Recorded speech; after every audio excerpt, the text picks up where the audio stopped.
ओम नमो भगवते वासुदेवाय। ओम नमो भगवते वासुदेवाय। ओम नमो भगवते वासुदेवाय। हरे कृष्ण।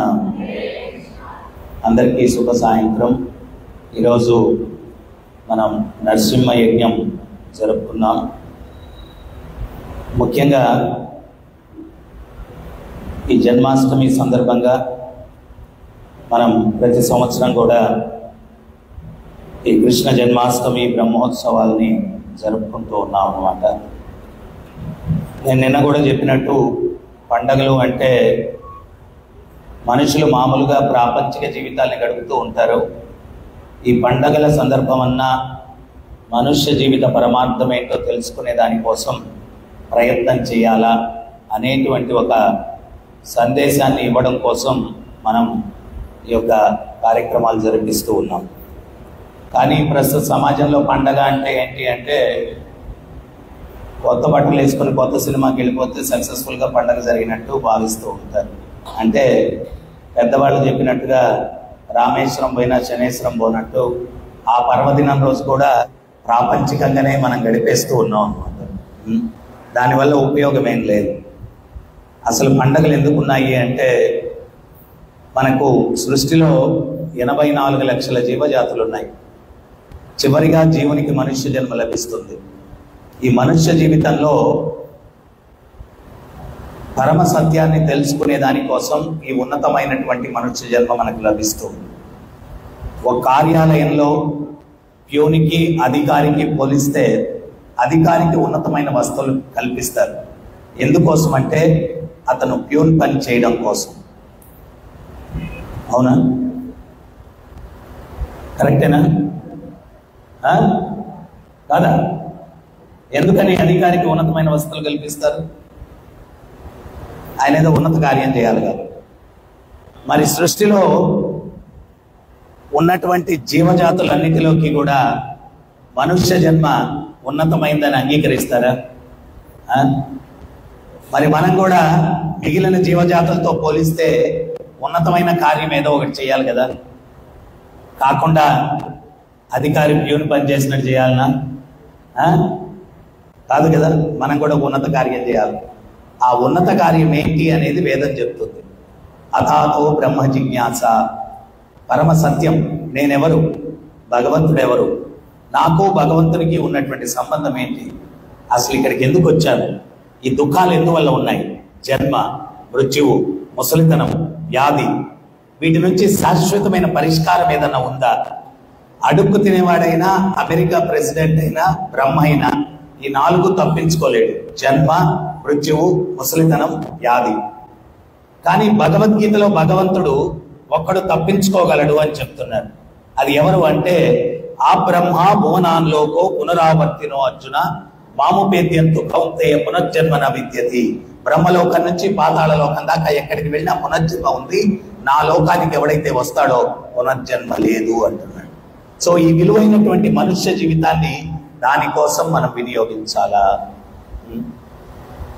కానీ మనం ఏం చేస్తున్నామంటే వీటన్నిటికీ కూడా పరిష్కారాన్ని వెతుక్కోకుండా అశాశ్వతమైన వాటి కోసం మనం ప్రయత్నాలు చేస్తూ ఉన్నాం। ఒక రాజు ఒక ఆయన ఉన్నాడంట। ఆయన దగ్గరికి ఒక గురువు గారు రెగ్యులర్గా వెళ్ళేవారంట। వెళ్ళి ఈ ఆత్మజ్ఞానం గురించి బోధించేవాళ్ళంట। ఆ రాజు మన టైపే। ఆయన ఏమనేవాడు అంటే, గురువు గారు మీరు చెప్పేది భలే ఉందండి, అయినా టైం లేదండి, ఈ విరాళం తీసుకుని వెళ్ళిపోండి। ఈ గురువు గారు ఎన్నోసార్లు ప్రయత్నించారు। ఎందువల్ల అంటే యథా రాజా తథా ప్రజ, రాజు ఎట్లుంటే ప్రజలు ఎట్లా ఉంటారు। భీష్మ పితామహుడు మహాభారతంలో రాజుకు ఉండాల్సిన అర్హత ఏంటి అంటే భగవద్భక్తుడై ఉండాలా, బ్రాహ్మణులను పూజించేవాడై ఉండాలా అంటాడు। భగవద్భక్తుడైనప్పుడు ధర్మం పట్ల విశ్వాసం ఉంటుంది, బ్రాహ్మణులను పూజించేవాడు ఆ బ్రాహ్మణులు చూపించిన ధర్మ మార్గంలో పరిపాలన సాగిస్తాడు। అందుకని భగవద్భక్తుడై ఉండాలా, బ్రాహ్మణులను పూజించేవాడై ఉండాలా। రాజుకు యొక్క అర్హత అని భీష్మ పితామహుడు మహాభారతంలో చెప్తాడు. మరి ఈ రాజేమో వినట్లేదు. ఒకరోజు గురువుగారు వెళ్ళి, నీ విరాళం వద్దు, నాకు పాదసేవ వద్దు, నాకు కోరిక ఉండి తీర్చు అన్నాడు. ఏంటది గురువుగారు అన్నాడు రాజు. మీ మంత్రిని ఒకరిని పంపించి ఒక మూర్ఖుణ్ణి వెతికి పట్టకరమ్మని చెప్పండి, వాడికి ఒక చేతికర్ర ఇచ్చి తిరుగుతూ ఉండమనండి రాజ్యం అంతా, నెల నెలా వాడికి జీతం ఇవ్వండి, ఇదే నా కోరిక అన్నాడు. అందే ఉంది అని ఒక మంత్రిని పంపించి మూర్ఖుడిని ఒకరిని వెతికి పట్టుకొచ్చారు. వాడికి ఒక చేతికర్ర ఇచ్చి తిరుగుతూ ఉండమన్నారు. ఆడు తిరుగుతూ ఉన్నాడు. కొన్ని రోజులకి రాజుగారికి అనారోగ్యం వచ్చింది. వస్తే వైద్యులు వచ్చి, అయ్యా నీ రోగానికి మందు లేదు, ఎప్పుడన్నా బకెడదన్నే ఇచ్చి నువ్వు అన్నారు. ఎవరైనా పోతారు అంటే తన మన అనే వాళ్ళందరినీ పిలిపించుకుంటారు. ఎందుకంటే వాళ్ళు వచ్చి హామీలు ఇస్తుంటారు. అన్నా నువ్వేం వరి అవుతానా, ఇంకో 10 సంవత్సరాలు గట్టిగా ఉంటావు, మెత్తకు కూడా కాదు అని చెప్పి హామీలు ఇస్తుంటారు. వీడికి కొంచెం భరోసా అన్నమాట పోయేవాడికి. అందుకని రాజు అందరినీ పిలిపించుకుంటూ ఉన్నాడు. అందరు వచ్చారు, ఒక్కడు రాలేదని అనుకున్నాడు. ఎవరది అంటే ఆ మూర్ఖుడు. మంత్రికి చెప్పాడు, ఆ మూర్ఖుడిని కూడా పిలిపించు అన్నాడు. ఆ మూర్ఖుడు వచ్చి కర్ర పట్టుకొని నిలబడుకున్నాడు. అప్పుడు రాజు అంటున్నాడు, ఒరే మూర్ఖ, నేను చాలా దూరం వెళ్తున్నాను రా అన్నాడు. అప్పుడు ఈ మూర్ఖుడు అన్నాడు, అయ్యా దూరం అంటున్నారు కదా, రథంలో వెళ్ళండి, లేకపోతే కాళ్ళు నొప్పులు వస్తాయి అన్నాడు. ఒరే మూర్ఖ, నేను రథం తీసుకెళ్ళలేను రా అన్నాడు. అటైతే ఒక పని చేయండి అయ్యా, మీకు చాలా మంది సేవకులు ఉన్నారు కదా, ఒక 4 వెంట పెట్టుకెళ్ళండి, దేనికైనా సేవకు పనికి వస్తారు. అక్కడ ఉండే సేవకులకు భయం వేసింది, రాజుగారు ఎవరిని పిలుస్తారు అని. ఒరే మూర్ఖ, సేవకుల్ని కూడా తీసుకెళ్ళలేను రా అన్నాడు. అటైతే ఒక పని చేయండి అయ్యా, మీకు చాలా మంది రాణులు ఉన్నారు కదా, ఒక 4 వెంట పెట్టుకుని వెళ్ళండి, దేనికన్నా పనికి వస్తారు మీకు. అరే మూర్ఖ, రాణులు భయపడ్డారు, రాణులను కూడా తీసుకెళ్ళలేను రా అన్నాడు. అటైతే ఒక పని చేయండి అయ్యా, ధనాగారం నిండుకు గొడ్డు చాకరీ చేసి ధనం నింపారు, ఒక 20,000 వరహాలు 30,000 వరహాలు మూట కట్టుకొని వెళ్ళండి, దారిలో ఖర్చులు కన్నా ఉంటాయని. ఒరే మూర్ఖ, అది కూడా తీసుకెళ్ళలేము, అయినా నువ్వు మూర్ఖుడివి, నీకు అర్థం కావట్లేదు. ఒక పని చేయి, గురువుగారి ఆజ్ఞ, చేతికర్ర తీసుకొని తిరుగుతూ ఉండమన్నాడు నిన్ను. నీకన్నా పరమ మూర్ఖుడిని ఒకరిని వెతికి పట్టుకొని వాడి కర్రపు చెప్పి వాడిని తిరుగుతూ ఉండమని చెప్పు. నీవు రిటైర్మెంట్ తీసుకొని పింఛన్ ఇస్తాను, ఆ కొత్త వాడికి జీతం ఇస్తాను అన్నాడు. ఏమన్నాడు? నీకన్నా పరమ మూర్ఖుడిని వెతికి పట్టుకొని ఆ కర్ర అడిగి తప్ప చెప్పు, వాడిని తిరుగుతూ ఉండమని చెప్పు, వాడికి జీతం ఇస్తాను, నీకు పింఛన్ ఇస్తాను అన్నాడు. అప్పుడు ఈ మూర్ఖుడు ఏం చేశాడంటే ఆ కర్ర తీసి రాజుగారి చేతిలో పెట్టాడు. రాజుగారికి ఎక్కడ లేని కోపం వచ్చింది. నీకన్నా పరమ మూర్ఖుడిని వెతికి పట్టుకొని వాడికి కర్రపు చెప్పమంటే నా చేతిలో కర్ర పెట్టేవేంట్రా అన్నాడు. అప్పుడు మూర్ఖుడు అన్నాడు, నీకన్నా పరమ మూర్ఖుడు ఎవడు ఉంటాడయ్యా, జీవితం అంతా కాయ కష్టం చేశావు, ఎక్కడికో దూరానికి వెళ్తానంటే రథం తీసుకెళ్ళమంటే తీసుకెళ్ళారన్నావు, సేవకుల్ని తీసుకెళ్ళమంటే తీసుకెళ్ళారన్నావు, భార్యల్ని తీసుకెళ్ళమంటే తీసుకెళ్ళారన్నావు, గొడ్డు చాకరీ చేసి ధనాగారం నింపావు, ధనం తీసుకెళ్ళమంటే తీసుకెళ్ళారన్నావు. ఇంత కష్టపడి ఏమీ తీసుకెళ్ళలేనప్పుడు నీకన్నా పరమ మూర్ఖుడు ఎవడు ఉంటాడు, పట్టుకోకర్రా తిరుగు అన్నాడు.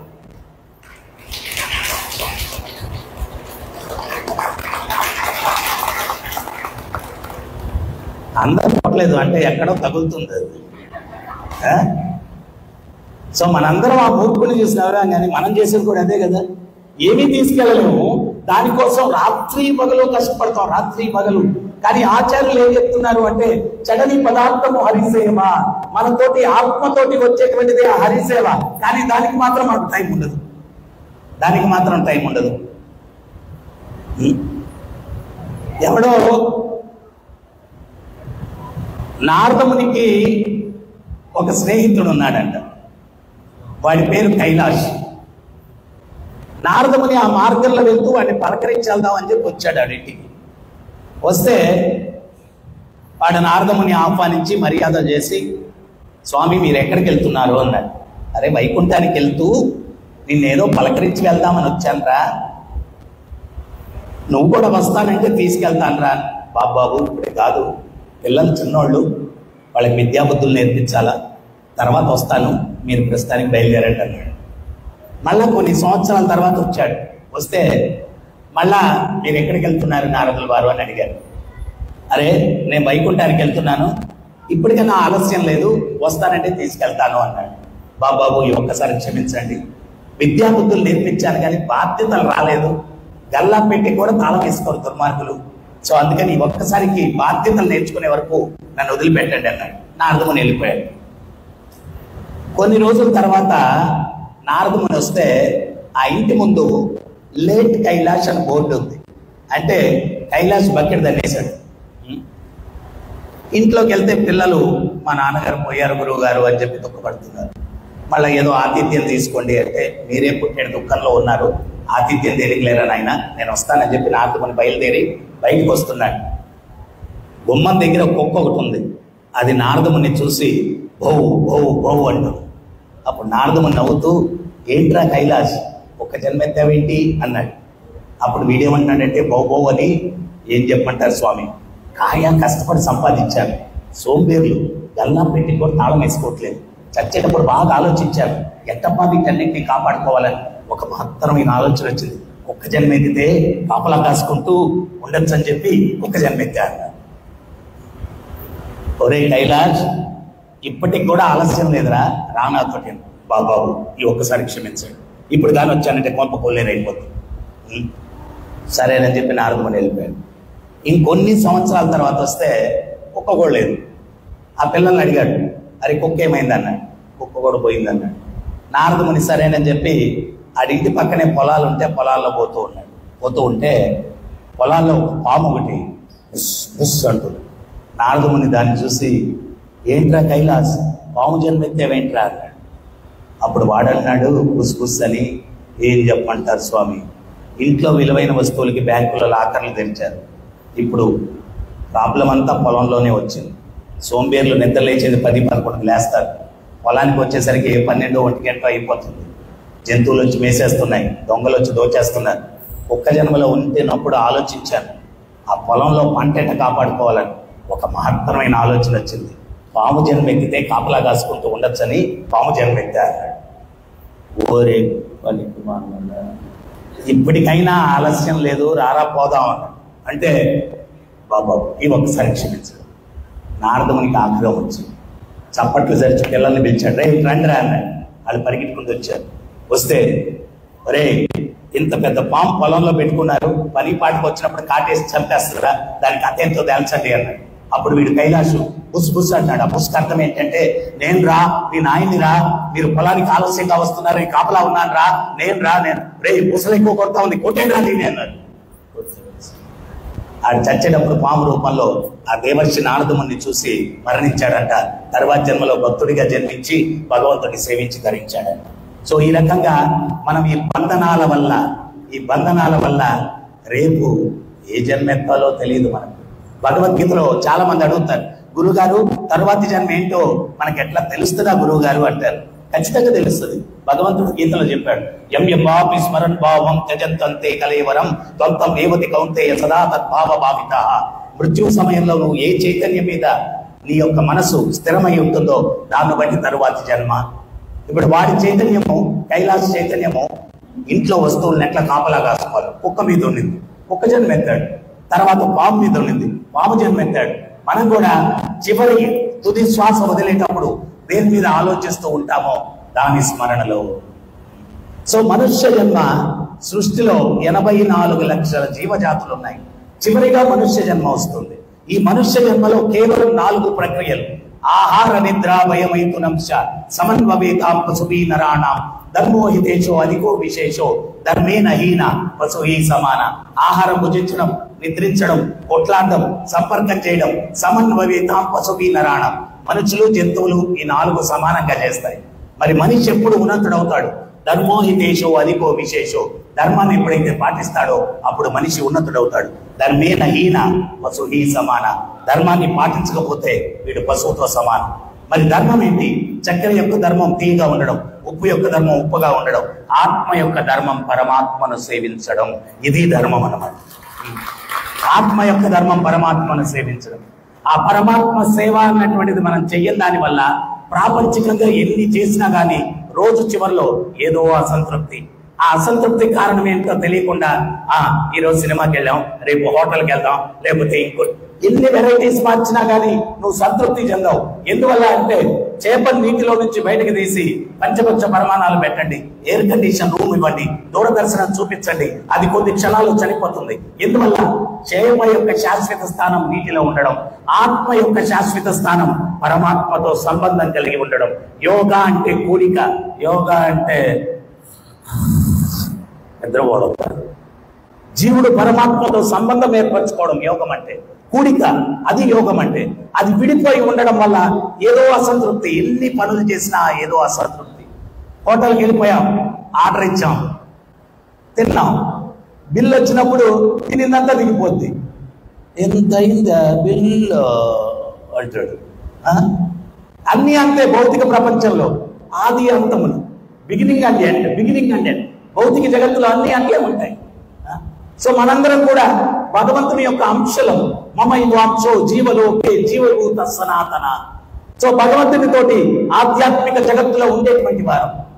ఏ రకంగా తల్లి వంట చేస్తూ ఉంటే పిల్లవాడు అమ్మ నేను వంట చేస్తానంటాడు. వాడిని వదిలిపెడితే వంట కాదు, ఒళ్ళు కాల్చుకుంటాడు. అందుకని తల్లి ఏం చేస్తుంది అంటే వాడికి గుడ్డీలో శక్తించి చపాతీ పిండి మహా కొట్టి చేసుకోరా అంటది. వాడు ఒక్కసారి దాన్ని రుద్దుతాడు, ఒకసారి బల్లిలాగా, ఒకసారి కప్పలాగా అమ్మ తిను అని ఇస్తాడు. మనం మురిసిపోతాం. సో అట్లాగే మనం భగవంతుడితో పోటీ పడ్డాం. నువ్వేనా ఈ సృష్టిని నడిపించేది, నేను ఎందుకు నడిపించకూడదు అని. భగవంతుడు ఒరే నీ వల్ల కాదన్నాడు, వినలేదు. ఈ నమూనా ప్రపంచాన్ని సృష్టించి మనల్ని ఇక్కడికి పంపించాడు. ఇక్కడ అందుకనే ప్రతి ఒక్కరూ పోటీ, ఆ పోటీ భగవంతునితో పోటీ. అందువల్ల ఇక్కడ నేను హీరో కావాలా, నేను హీరో కావాలా. అందరిలో చివరికి బిచ్చగాళ్ళ అసోసియేషన్ లో ప్రెసిడెంట్, వికలాంగుల అసోసియేషన్ లో ప్రెసిడెంట్, అన్నిటికీ నేను హీరో కావాలి. ఎన్నో జన్మలు ప్రయత్నం చేసి చేసి చేసి నేను హీరో కాదు, జీరో అని అర్థం చేసుకొని, ఈ జీరో విలువ ఎప్పుడు వస్తుంది అంటే 100 సున్నాలకి విలువ ఉందా చెప్పండి? 1000 సున్నాలకి, 1,00,000 సున్నాలకి, 1,00,00,000 సున్నాలకి. ఆ సున్నాల పక్కన ఒక్కటి పెడితే అన్ని సున్నాలకి విలువ వస్తుంది. ఆ ఒక్కడు భగవంతుడు, ఆ ఒక్కడు భగవంతుడు. ఈ యొక్క జీవునికి జన్మ ధన్యం కావాలంటే ఆ ఒక్క భగవంతుణ్ణి మన జీవితంలోకి తీసుకోవాలా. అయితే ప్రకృతి క్రియమాణాని గుణైకర్మాణి సర్వసం అహంకార విమూఢాత్మ కర్తాహమితి మన్యతే. ఆత్మ భగవంతుని యొక్క అంశ, సచ్చిదానంద స్వరూపం, సత్ శాశ్వతమైనది, చిత్ సంపూర్ణ జ్ఞానం, సంపూర్ణ ఆనందమయం. వర్షపు నీరు పవిత్రంగా ఉంటుంది, భూమిని తాకిన తక్షణమే బురద నీరుగా మారుతుంది. ఈ భౌతిక జగత్తులోకి ఈ జీవుడు ప్రవేశించిన తక్షణమే సత్వ రజస్తమో గుణాల యొక్క ప్రభావం వల్ల నేనే ప్రభువు అనుకుంటాడు, నేనే ప్రభువు అనుకుంటాడు.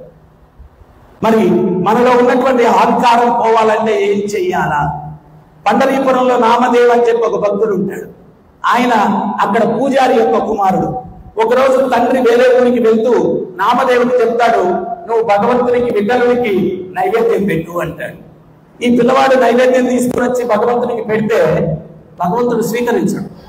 వీడు నీ నామదేవుడు, అరే మా తండ్రి నైవేద్యం పెడితే మీరు స్వీకరిస్తూ ఉండుంటారేమో, మరి నేను పెడితే స్వీకరించట్లేదు ఏంటి అని తల నేలకేసుకొని మోదుకుంటాడు. రక్తం దారులుగా కారుతుంది. అప్పుడు భగవంతుడు ప్రసన్నమైపోయి, ఏ నామదేవ్ నువ్వు ఈ అఘాయిత్యం చేయాల్సిన అవసరం లేదు, నేను స్వీకరిస్తానంటాడు. ఆ రోజు నుంచి విఠలుడు నామదేవ్ ఎప్పుడు పలకరిస్తే అప్పుడు పలుకుతూ ఉంటాడు. ఒకరోజు ఒక సత్సంగానికి వెళ్తారు. ఆ సత్సంగం ఎవరి ఇంట్లో జరిగిందయ్యా అంటే ఘట వాయిద్యాలు వాయించే వాళ్ళ ఇంటిలో జరిగింది. ఘట వాయిద్యం అంటే కుండ వాయిద్యం, కుండ మీద వాయిద్యం వాయిస్తారు. ఆ వాయిద్యం వాయించేటువంటి వ్యక్తి ఇంటిలో సత్సంగం జరిగింది. ఈ సాధువులందరూ కూడా కూర్చొని ఉన్నారు, నామదేవుడు కూడా కూర్చోన్నాడు.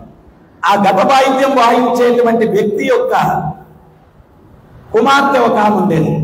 ఆమెకు 5 సంవత్సరాలు. తండ్రి ఇంటికి కుండలు తెస్తే ఒక కర్ర పుల్ల తీసుకొని వాటిని తనిఖీ చేసే అలవాటు ఉందా. ఆ కర్ర పుల్లతోటి కుండని కొడితే ఆ శబ్దాన్ని బట్టి కుండ బాగుంది, ఘటం బాగుంది అని చెప్పేది. ఈ సాధువులందరూ గోడలు కొట్టుకొని గుండ్రంగా కూర్చొని ఉంటే ఆమె ఘటాలతో పోల్చుకునింది. ఆ కర్ర తీసుకొని వచ్చి అందరి గుండ్ల మీద కొట్టింది. నామదేవు మీద తల మీద కొట్టేసరికి నామదేవు అన్నాడు. అప్పుడు ఆ బాలిక ఏమనిందంటే, ఈ ఘటం ఏమీ బాగలేదు, పూర్తి అహంకారంతో ఉంది అని. నామదేవు దిగ్గును లేచాడు, పరిగెత్తుకుంటూ విఠలం దేవస్థానానికి వెళ్ళాడు. ఏ విఠలా విఠలా అన్నాడు. అప్పుడు విఠలుడు, ఏంటి నామదేవ్ అన్నాడు. భగవత్ సాక్షాత్కారం పొందినటువంటి నాలో అహంకారం ఉందని ఆ బాలిక అంతర్లో అవమానించింది. ఇది సత్యమైతే ఇన్ని రోజులు నువ్వు నాకెందుకు చెప్పలేదు అన్నాడు. అప్పుడు విఠలుడు అన్నాడు, నీలో అహంకారాన్ని గుర్తించడం కానీ తొలగించడం కానీ అది నా బాధ్యత కాదు, అది ఆధ్యాత్మిక గురువు యొక్క బాధ్యత. నువ్వు వెళ్ళి నీ గురువు ఫలానా దగ్గర ఉన్నాడు, ఆయనకి శరణాగతి పొందు, ఆయన నీలో అహంకారాన్ని తొలగిస్తాడు అన్నాడు. అహంకారాన్ని తొలగిస్తాడు అన్నాడు. సో అందువల్ల ఈ అహంకారం ఉన్నంత వరకు భగవంతునికి శరణాగతి పొందేదానికి అవకాశం లేదు. అందుకనే కనకదాస్ అని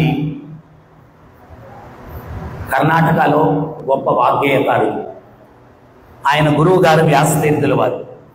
ఆ వ్యాసతీర్థుల వారు ప్రహ్లాదుని యొక్క అవతారం. శిష్యులందరూ ఇట్లా కూర్చొని ఉంటే కనకదాసు జన్మతః శూద్రుడు.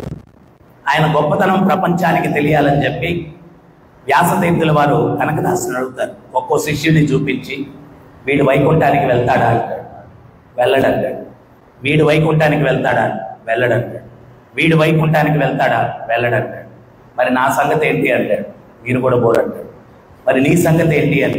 అప్పుడు కనకదాస్ అంటాడు, నా మాటలు బాగా, నేను పోతే పోతాను, నేను అన్న భావన నాలో పోతే అప్పుడు నేను పోతానన్నాను, నేను పోతానలేదు. నేను అన్న భావన నాలో పోతే అప్పుడు పోతాను. మరి రావణాసురుడికి తెలియదా శ్రీరామచంద్రుడి శక్తి ఏంటో? ఒకసారి మండోదరి సమేతంగా పుష్పక విమానంలో తిరుగుతూ ఉన్నారు. తిరుగుతూ ఉంటే వానరాలు రామ అని చెప్పి రాసి పెద్ద పెద్ద రాళ్ళు సముద్రంలో వేస్తే తేలుతూ ఉన్నాయి. అప్పుడు మండోదరి చెప్పింది, ఏ స్వామి, రామాని రాసి వేస్తేనే అంతంత పెద్ద పర్వతాలు తేలుతూ ఉన్నాయి. ఆ రామనామానికే అంత శక్తి ఉంటే ఆ రాముడు ఎంత శక్తివంతుడో, ఎందుకయ్యా వైరము? సీతను అప్పగించి శరణాగతి పొంది. వీడు అహంకారి. ఓ మండోదరి, వాళ్ళు వేస్తే నేను ఆ రాళ్ళు తెలియదు, నేను వేస్తే కూడా తేలుతాయి. మీ శక్తి నాకు తెలుసులే స్వామి అంటే, చూడు చూపిస్తానన్నాడు. పోయాడు. మండోదరి పుష్పక విమానం నుంచి చూస్తూ ఉంది. పెద్ద రాయి ఒకటి ఎత్తాడు, వేశాడు, తేలింది. వచ్చి మండోదరి పక్కన నిలబడుకొని, చూసావా దేవి, నేను వేస్తే కూడా తేలే అన్నాడు. మీ శక్తి నాకు తెలుసు, ఏదో రహస్యం ఉంది చెప్పండి అని. ఏముంది రహస్యం? రాయి ఎత్తాను, వేశాను, తేలింది అన్నాడు. ఏదో రహస్యం ఉంది, చెప్పకపోతే నేను మాట్లాడు. హోమ్ డిపార్ట్మెంట్ చాలా పవర్ఫుల్ అన్నమాట. బయట ఎంత పెద్ద హీరో అయినా ఇంట్లో ఎవరో ఒక ఆఫీస్లో ఒక ఆఫీసర్ ఉన్నాడంట. ఆయన అంటే సింహ స్వప్నం అంట. ఆడ అసిస్టెంట్ వెళ్ళిపోయి, సార్ మీరు ఆఫీస్లో సింహం సార్. సార్ నాకు ఒక చిన్న డౌట్ ఉంది సార్ అన్నాడు. ఏంటది? ఇంట్లో కూడా మీకు సింహమేనా సార్ అని. సందేహం ఏముంది దాంట్లో, ఇంట్లో కూడా సింహమే, అయితే ఒక ఎడిక్షన్ ఉంటుంది అన్నాడు. ఏంటి సార్ ఆ ఎడిక్షన్ అన్నాడు. దుర్గాదేవి మీద కూర్చొని ఉంటుంది అంతే అన్నాడు. అర్థమైంది కదా దుర్గాదేవి ఎవరు? అమ్మవారు, మేడం మీద కూర్చొని ఉంటుంది అంతే, అక్కడ కూడా సింహమే అన్నాడు. సో అట్లాగా హోమ్ డిపార్ట్మెంట్ చాలా చాలా పవర్ఫుల్.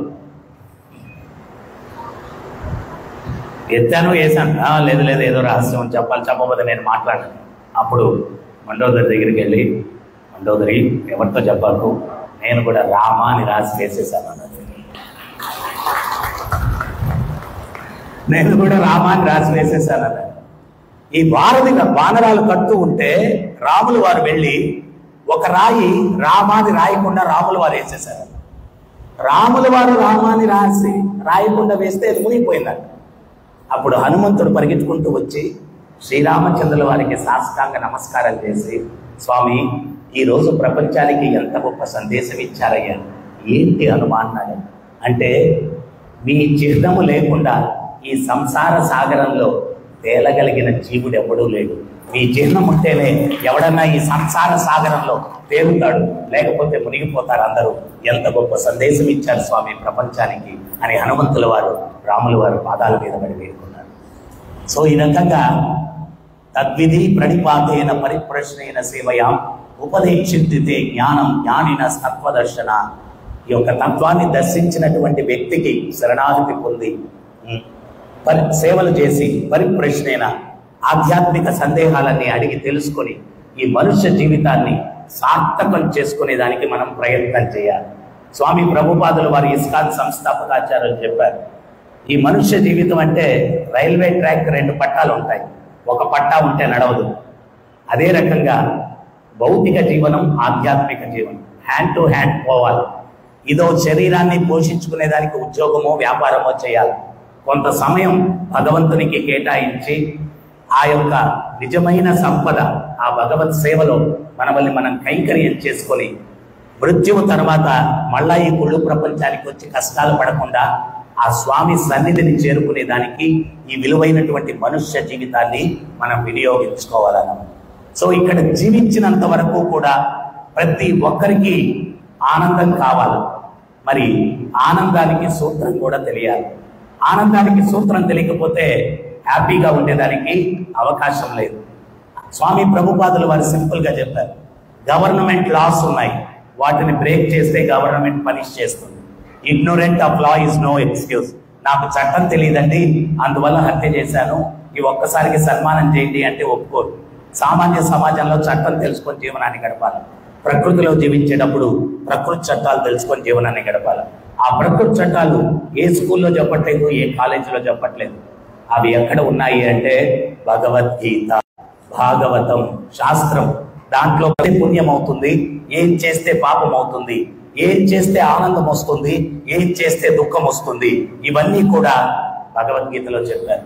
కానీ భగవద్గీత చదవండి అయ్యా బాబు అంటే మన దగ్గర నుంచి వచ్చే సమాధానం ఏంటి అంటే, అప్పుడేదే నీ గురువు గారు 60-70 సంవత్సరాల తర్వాత కదా అంటాడు. యంత్రం వాడేదానికి ముందే మాన్యువల్ చదవాలి. యంత్రం ఎట్ట వాడాలో తెలియక పిచ్చి పిచ్చిగా వాడేసి చెడిపేసి ఇప్పుడు నేను మాన్యువల్ చూస్తానంటే ఉపయోగం ఏముంది? 60-70 సంవత్సరాలకి ఈ యంత్రం పని అయిపోయింది. చదవాలని అనుకుంటాను కానివ్వండి, కళ్ళు కనిపించవండి నాకు. మరి ఎవరన్నా చదివి వినిపించుకో, అది కూడా చెవులు వినిపించవండి.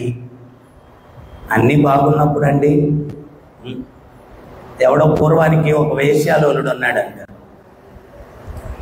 వాడు ఒకరోజు వేశ్యను కలవడానికి వెళ్తూ నదిని దాటిపోతూ దాని మీద వంతెనుంటే పూలు తీసుకొని వెళ్తుంటే ఒక పువ్వు దాంట్లో పడిపోయిందట నదిలో. వాడు వెటకారంగా కృష్ణార్పణం అన్నాడంట. అంటే వాడి జీవితం అయిపోయింది, చనిపోయాడు. యమధర్మరాజు దగ్గరికి తీసుకెళ్ళారు. యమధర్మరాజు చిత్రగుప్తుడికి చెప్పాడట, వీడి చిట్టపద్ద ఏంటో చూడవయ్యా అన్నాడు. చిత్రగుప్తుడు చూసి, ఇంత పాపిని నేను నా జీవితంలో చూడలేదు స్వామి, అయితే ఒక్కసారి కృష్ణార్పణం అన్నాడు వీడు, ఇంకన్నీ పాపాలే అన్నాడు. అప్పుడు యముడు అన్నాడంట, ఒక్కసారి కృష్ణార్పణం అన్నదానికి 10 నిమిషాలు స్వర్గంలో గడపచ్చు, ఇంకా పర్మనెంట్గా నరకవాసి నువ్వు, ఇక్కడే హౌస్ నీకు అని చెప్పాడు.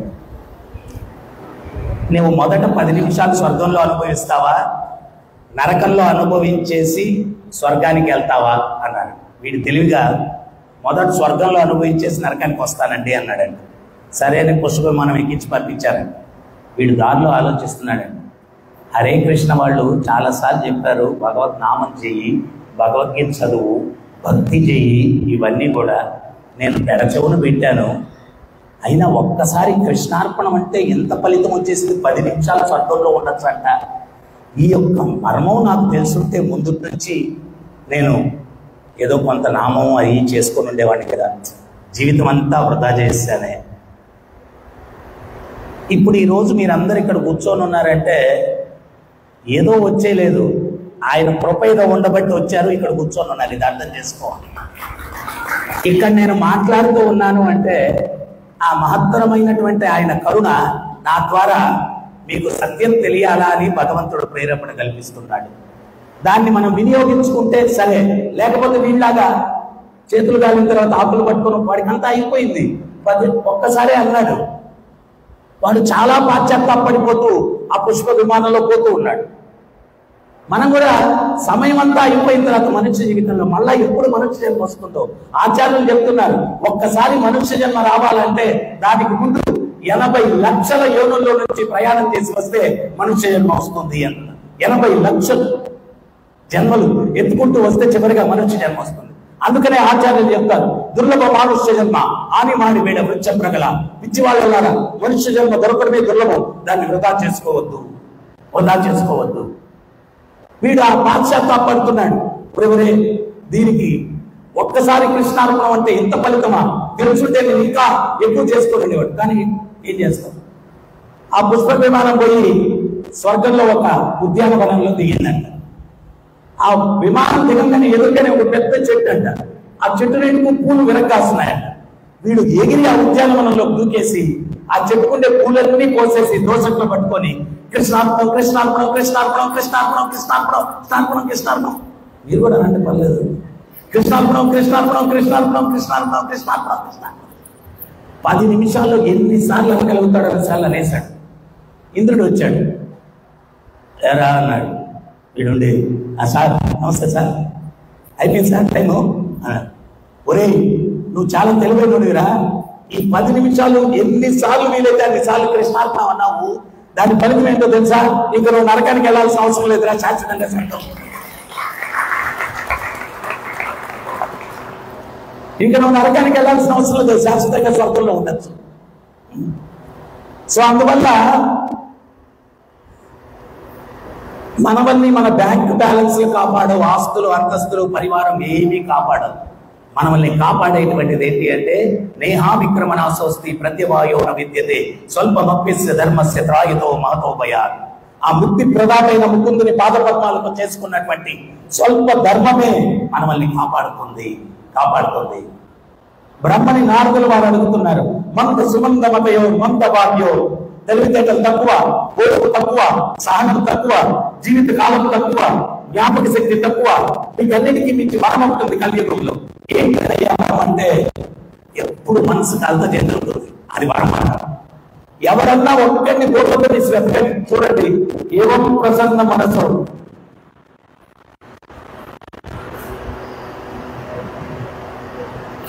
ఎప్పుడు మొహం చూపించుకొని ఉంటారు. ఎందువల్లంటే కురుక్షేత్ర సంగ్రామం జరుగుతుంది లోపల, ఎప్పుడు ఏదో ఒక ప్రాబ్లం, మనసు ఎప్పుడు కలత చెందుతుంది. వీడంతా శాంతిని పొందుతాడు, వీడంతా మోక్షాన్ని పొందుతాడు.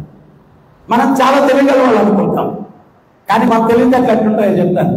అసలు నిజమైన తెలివితేటలు ఏంటి అంటే ఈ మనుష్య జన్మ పొందిన తర్వాత ఈ శాశ్వతమైన దుఃఖాల నుంచి ఎట్లా బయటపడాలా అని ప్రయత్నం చేస్తాడో వాడే నిజమైన తెలివిగలవాడు అని చెప్పి శాస్త్రాలు ఘోషిస్తూ ఉన్నాయి. వీటి నుంచి ఎట్లా బయటపడాలా, జన్మ మృత్యువు ముసలితనం వ్యాధి, దీని నుంచి ఎట్లా శాశ్వత పరిష్కారం, వీడు తెలియని వాడు. మన తెలివితేటలు ఎట్లుంటాయో చెప్తాను. ఒక స్కూల్లో ఒక టీచర్ ఉన్నాడంట, పిల్లలందరినీ కూడా ఒరే ఈరోజు నేను చాలా తెలివైన ప్రశ్న వేస్తాను, సమాధానం చెప్తారా అన్నాడు. అడగండి సార్ అన్నాడు. రాజమండ్రి నుంచి విశాఖపట్నానికి 210 కిలోమీటర్లు అయితే నా వయసు ఎంతో చెప్పండి అన్నాడు. పిల్లలందరూ పిక్కుముఖాలు వేశారు. రాజమండ్రికి విశాఖపట్నం దూరానికి 5 వయసుకి ఎంత సంబంధం? ఒక పిల్లడు మాత్రం సార్ నేను చెప్తాను సార్ అన్నాడు. చెప్పబోయి అన్నాడు. సార్ మీ వయసు ఖచ్చితంగా 48 సంవత్సరాలు సార్ అన్నాడు. ఇప్పుడు 5 పిక్కుముఖం వేశాడు. ఎట్లా చెప్తా ఉన్నాడు.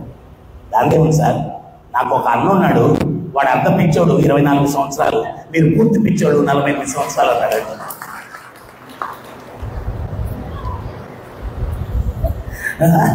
నాకు అన్న ఉన్నాడు, వాడు హాఫ్ మ్యాడ్ 24 years, మీరు ఫుల్ మ్యాడ్ 48 years అన్నాడు. సో మన తెలివితేటలన్నీ అట్లా ఉంటాయి. నిజమైన తెలివితేటలు ఏంటి అంటే వీటి నుంచి శాశ్వత పరిష్కారం ఎవరు తప్పించుకోలేడు. ఈ 4 క్లేశాలు, జన్మ, తల్లి గర్భంలో 9 మాసాలు, తల క్రిందలుగా గోడి సంచిలో పెట్టేసి మలము మూత్రము చీము ఇవన్నీ వేస్తే ఎంత దుర్భరంగా ఉంటుంది. 9 మాసాలు అట్లా ఉన్నాం. 5వ నెల వచ్చేసరికి చైతన్యం బాగా పెరుగుతుంది. వాడు లోపల క్రిమి కీటకాదులు కలుస్తూ ఉంటే వాడు అటు ఇటు కదులుతాడు అనమాట. ఈ తల్లి భర్తను చెప్పుకుంటుంది, ఏమండి పిల్లవాడండి లోపల కదులుతున్నాడండి అంటుంది. వాడు అక్కడ చస్తున్నాడండి బాధతోటి. ఈమెమో ఆనందపడిపోయి చెప్పేస్తుంది లోపల కదులుతున్నాడని. వాడు చస్తున్నాడు పాపం లోపల, ఆ క్రిమి కీటకాదులన్నీ కలుస్తూ ఉంటే. తల్లి గర్భంలో మనందరం కూడా ప్రతిజ్ఞ చేశామంట, స్వామి నాకు దుర్భరమైనటువంటి బాధలు నాకొద్దు, బయటపడి నిన్ను సేవించి తరిస్తాను, ఇంకా నాకు జన్మొద్దని.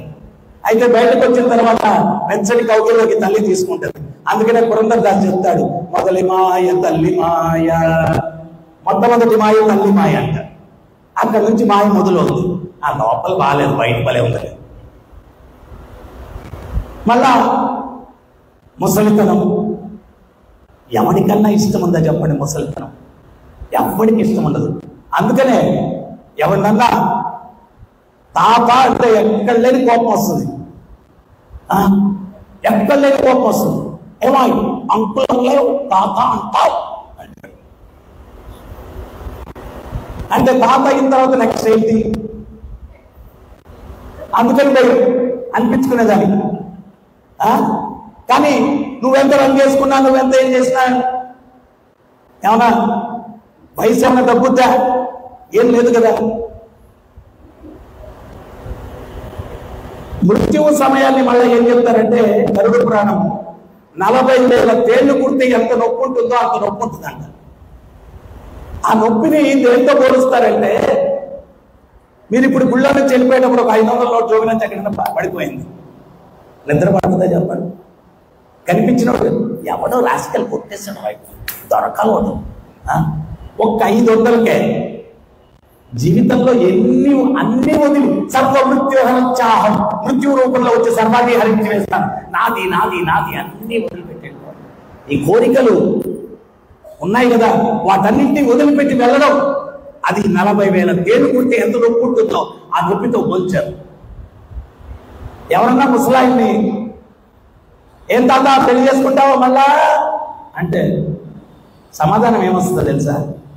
నాకు దేనికిరా పెళ్లి అని వస్తుందా? రాదు. పిల్లని ఎవరిస్తాడు రా అంటాడు. ఇస్తే చేసుకుందామనే అంటే దాన్ని బట్టి కోరికలు చావలేదు.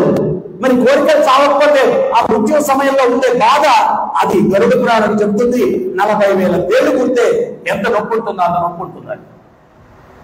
మృత్యు అంట, ముసలితనం, వ్యాధి. వీడు పెద్ద హీరో అనుకుంటాడు, 103 జ్వరం వస్తే ఇవి ఎవరికి ఇష్టం లేదు. కానీ వాడు చేసుకున్న కర్మలు బట్టి వస్తూ ఉంటాయి, వస్తూ ఉంటాయి, వస్తూ ఉంటాయి. ఇటువంటి దుఃఖాలయంలో సెటిల్ అవడానికి ప్రయత్నించకూడదు. దుఃఖమైనటువంటి ప్రదేశం, అక్కడికి చేరుకునే దానికి ఈ విలువైనటువంటి మనుష్య జీవితాన్ని మనం వినియోగించాలా. మరి అక్కడికి చేరుకోవాలంటే ఇక్కడ ఉన్నంత వరకు కూడా ధర్మంగా నడుచుకోవాలా. ధర్మంగా నడుచుకోవాలా. ధర్మంగా నడుచుకోకపోతే కర్మబంధనాల్లో చిక్కుకుంటాం. మళ్ళా జన్మించాలి ఇక్కడ.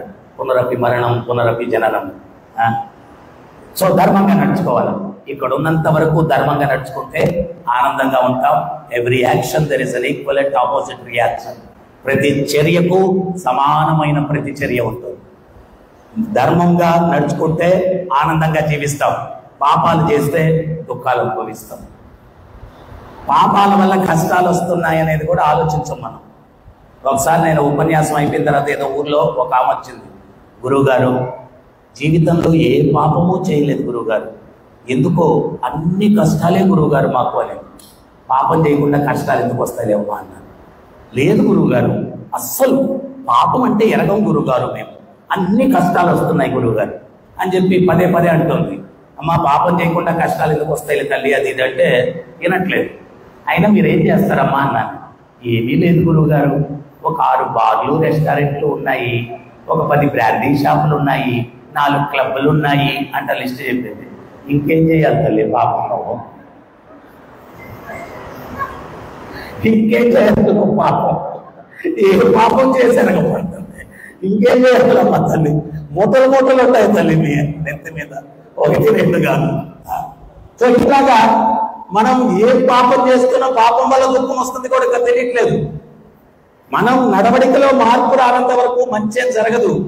ఈ స్వాములు వాళ్ళు వీళ్ళు ఏదో చెప్తారు, సోమవారం పూజ చేస్తే మీకు మంగళవారానికి లాటరీ ఎదురుతుంది. శంకరాచార్య చెప్పలేదు, రామానుజాచార్య చెప్పలేదు, ప్రామాణికమైన ఏ ఆచార్యులు చెప్పలేదు. ఇప్పుడు మనిషికి ఆధ్యాత్మిక జ్ఞానం లేదు. దాని వల్ల కైతవ ధర్మం మనల్ని మోసం చేయడానికి తయారవుతున్నారు అందరు. ఈ మధ్య 20-30 సంవత్సరాల్లోనే ఇటువంటి కైతవ ధర్మం. ఇంతకు ముందంతా గుళ్ళు గోపురాలకు వెళ్ళి బడ్జెట్లు సత్సంగంలో పాల్గొని మంచి నడవడికలతో నడుచుకునే దానికి ప్రయత్నం చేసేవాళ్ళు. అంతేగాని ఈ మధ్య కాలంలో ఆమె పొలవమని పిలిచేసేది, మీకు ఆ మహిమ ఈ మహిమ, జనాలు కూడా గొర్రెలాగిపోయేది. మళ్ళీ కొన్ని రోజులకి మోసం తేలిన తర్వాత అబ్బా మోసపోయాం. ఏ ఆచార్యుడు చెప్పలేదు, ఏ శాస్త్రం చెప్పట్లేదు. నీ నడవడికలో మార్పు రానంత వరకు నీకేం మంచి జరగదు. మరి నడవడికలో మార్పు రావాలంటే మనసు పవిత్రంగా ఉండాలా? మరి మనసు పవిత్రంగా ఉండాలంటే సన్మార్గంలో వెళ్ళాలా, సాధన చేయాలా? అప్పుడు మనసు పవిత్రంగా ఉంటుంది. పవిత్రమైన మనసులో వచ్చే ఆలోచన పవిత్రంగా ఉంటుంది, చేసే పని పవిత్రంగా ఉంటుంది, ఫలితం ఆనందదాయకంగా ఉంటుంది. ఇది స్వామి ప్రభుపాదుల వారు ప్రపంచమంతా ప్రచారం చేశారు, ఇస్కాన్ సంస్థాపకాచార్య. నిన్న కూడా చెప్తున్నాను, ఆయన అమెరికాకి వెళ్ళి ఉపన్యాసం ఇచ్చిన తర్వాత ఒక వ్యక్తి లేచి అడిగాడు, గురువు గారు, భారతదేశం నుంచి వచ్చిన సాధువులు ఏదో ఒక మ్యాజిక్ చేస్తారు, మీరేం చేయలేదు అన్న. అప్పుడు ఆయన నవ్వుతూ చెప్పారు, నేను చేసిన మ్యాజిక్ సృష్టిలో ఇంతవరకు ఎవరు చేయలేదన్నాడు. మరి మేము చూడలేదే అన్నాడు. అప్పుడు ఆయన అన్నాడు, నా ముందు కొన్ని వేల మంది అమెరికన్లు, యూరోపియన్లు మీరు కూర్చొని ఉన్నారు. మీకు బోడి కొట్టి పిలక పెట్టి కట్టు బొట్టు నడవడిక రాక్షసులాంటి మిమ్మల్ని సాధువులుగా మార్చారు. ఇంతకన్నా మ్యాజిక్ ఏముండదు. ఉంగరాలు సృష్టించడం, వాద్యం సృష్టించడం కాదు. ఈ మార్కెట్లో కూడా దొరుకుతాయి. స్వామీజీ దగ్గరికి వెళ్ళాల్సిన అవసరం లేదు.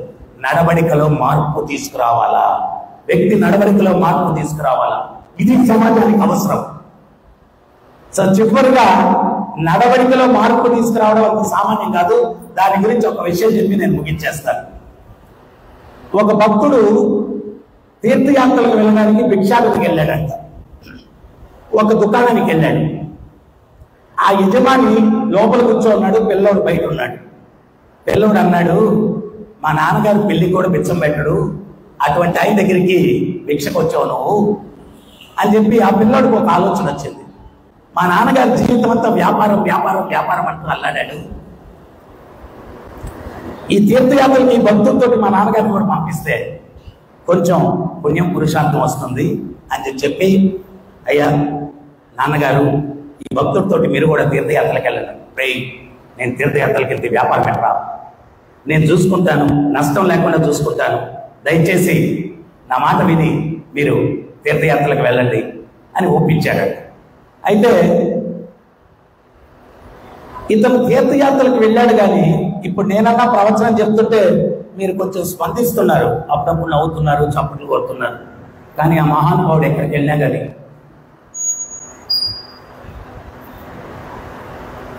రాయిలాగా ఉన్నాడంట, ఏం చలనం లేదు. లాస్ట్ కాశీకి వెళ్ళారంట. ఆ విశ్వనాథుని చూసిన తర్వాత కూడా ఏం చలనం లేదు. బయటకు వచ్చిన తర్వాత మణికర్ణిక ఘాట్ అని ఉంటుంది, శ్మశానం. రాత్రి పగలు శవాలు తగలు పెడుతుంటారు. దాని ముందుకు వచ్చిన తర్వాత వీడు అన్నాడంట. అప్పుడు ఈ భక్తుడు అనుకున్నాడంట, శ్మశాన వైరాగ్యం అంటారు, శవాలు కాలేదు చూస్తే వైరాగ్యం వచ్చేస్తుంది, వీడికి వచ్చేసినట్టుంది, భగవంతుడిని దర్శిస్తే రాలేదు, శ్మశానం చూస్తే వైరాగ్యం వచ్చినట్టుంది, ఏంటండి ఇటు రుస్తున్నాను అన్నాడంట. ఒరే, జీవితంలో చాలా తప్పు చేశానన్నాడు. వీడు అనుకున్నాడంట, భక్తుడు నిజంగానే వీడికి ఆత్మసాక్షాత్కారం కలిగినట్టుంది, ఏంటంటే మీరు చేసిన తప్పు అన్నాడంట. అప్పుడు వీడు అన్నాడంట, విలువలు తెలియకుండా బట్టల వ్యాపారం చేశాను, కట్టెల వ్యాపారం చేస్తుంటే ఆదాయం బాగొచ్చుండేది, ఇక్కడ చాలా సవాలు తగలు పెడుతున్నారు అన్నాడు. ఓరి మహానుభావ, నీలాంటి మార్చడం ఎవడి వల్ల కాదు. సో ఈరోజు నేను ఎందుకు చెప్పాను అంటే, స్వామి ప్రభుపాదుల వారు ప్రపంచవ్యాప్తంగా కొన్ని లక్షలు అమెరికన్స్, యూరోపియన్స్, ఆఫ్రికాలో క్యాలిబాన్స్ తింటారు. అటువంటి వ్యక్తులు కూడా మహానుభావుడు మార్చారు, ఇస్కాన్ సంస్థాపకాచార్యులు. ఏముంది మార్చడం అని చెప్పి అనుకుంటారేమో మీరు, ఒక వ్యక్తిని మార్చడం అంత సామాన్యం కాదు, చూడండి ఉదాహరణ అని చెప్పి నాకు చెప్పారు. సో ప్రభుపాదుల వారు మానవాళి అంతా కూడా ధర్మ మార్గంలో నడుచుకొని ఆనందంగా జీవించాలని చెప్పి ఆయనకి సంకల్పం ఉండిందనమాట. సో ఇందాక నేను చెప్పాను, బ్రహ్మ నారదుల వారిని అడిగారు, కలియుగంలో ఎట్లా శాంతిని పొందుతారు, ఎట్లా మోక్షాన్ని పొందుతారు? హరిర్నామ హరిర్నామ హరిర్నామైవహి కేవలం కలో నాస్తేవ నాస్తేవ నాస్తేవ గతిరవ్యద. కలియుగంలో హరినామాలు జపించడం కన్నా ఇంకో మార్గం లేదు, ఇంకో మార్గం లేదు, ఇంకో మార్గం లేదు. సత్యయుగంలో తపస్సుకి ఎట్లా కూర్చోవాలా అనేది ప్రాక్టీస్ చేయడానికి 8 సంవత్సరాలు పడుతుందంట. ఇప్పుడు మనం ఈ గంట సేపు ఎంత తంటాలు పడ్డామండి.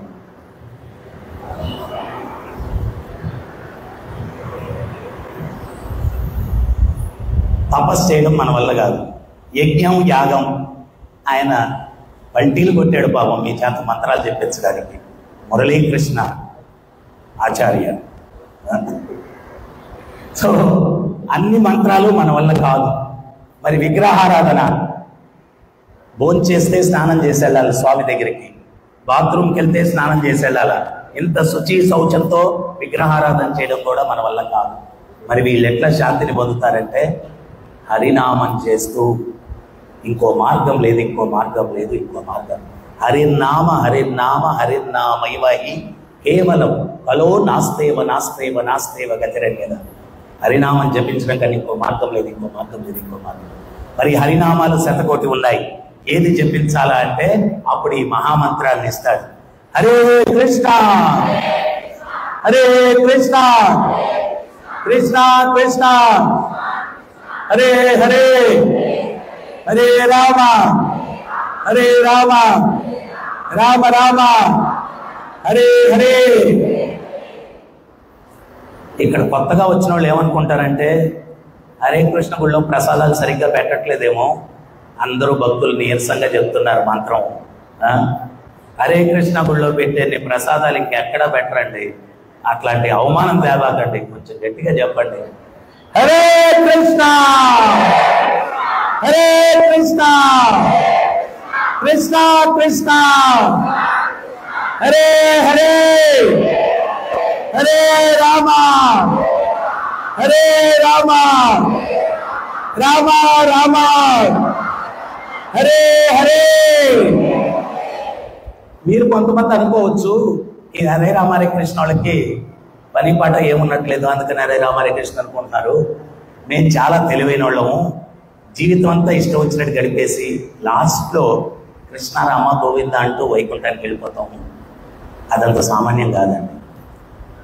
ఎవడో ఒకడు ఒక ఊర్లో పోవడానికి సిద్ధంగా ఉన్నాడంట. ఊరి పెద్దలందరూ చేరి ఒక పెద్ద ఆయన అన్నాడంట, అంత్యకాలే నారాయణ స్మృతి, అంత్యకాలంలో నారాయణ అని చెప్పిస్తే మోక్షం వస్తుంది కానీ అరే నారాయణ అని అన్నాడు. వాడు అనే అన్నాడు, ఒరే నారాయణ అన్నాడు. వాడు వాళ్ళు నారా అంటే సగ ఫలితం వస్తుందని గోగునార తెచ్చి కళ్ళ ముందు పెట్టారంట. వాడిని చూసి పీచు అన్నాడంట. పీచు అన్నాడంట. భగవంతుడి గీతలో ఒకటి చెప్తాడు, సింపుల్ ఎగ్జాంపుల్ చెప్తాడు. మనం ఒక అధికారి కింద పనిచేస్తున్నాం, ఎప్పుడు ఆయన పని చెప్పినా చేయలేదు. ప్రమోషన్ రోజు, ఇంక్రిమెంట్ రోజు మాత్రము మనం నమస్కారం సార్ అన్నాం అంటే ఇస్తాడు ప్రమోషన్, ఎప్పుడు పని చేయలేదు. సో జీవితం అంతా మనం ఎట్లా గడిపాము దాన్ని బట్టి మత్త స్మృతి జ్ఞాపనం మా ఒప్పనంచ, తెలివితేటలు జ్ఞాపక శక్తి భగవంతుడు ఇస్తాడన్నాం. సో అందువల్ల మనం జీవితం అంతా సత్మార్గంలో నడుచుకొని సాధన చేసుకుంటూ మీ ఉద్యోగాలు వ్యాపారాలు ధర్మంగా చేసుకోండి. చెడుకి సన్యాసం ఇవ్వండి, చెడు జోలికి పోవద్దు. మంచిగా సాధన చేసుకుంటూ అప్పుడప్పుడు సత్సంగంలో పాల్గొని మంచి విషయాలు విని దాన్ని మన జీవితంలో వినియోగించుకొని రోజులో కొంత సమయం ప్రతి ఒక్కరికి మిగులుతుంది. దాన్ని చెడుకు వినియోగించకుండా భగవత్ సేవలో వినియోగించుకొని మీ జన్మను ధన్యం చేసుకోండి. హరే కృష్ణ.